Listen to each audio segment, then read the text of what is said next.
君のため選んだ幸せのレシピを始めよう。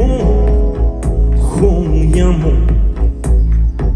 キャンドルを灯して寂しさをあぶって戸惑いを煮込めば僕と君の思いやがて一つに香り出す憂鬱なスパイスも微笑みのポトフに投げ込んでしまえればありがとう形も残らない君と幸せのレシピで幸せになろうよ。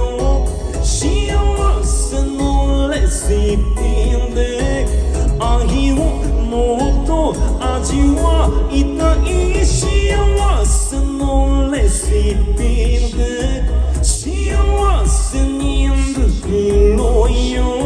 幸せのレシピで愛をもっと味わいたい。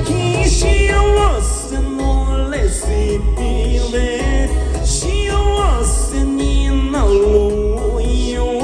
幸せのレシピで愛をもっと味わいたい。幸せのレシピでありがとうございました。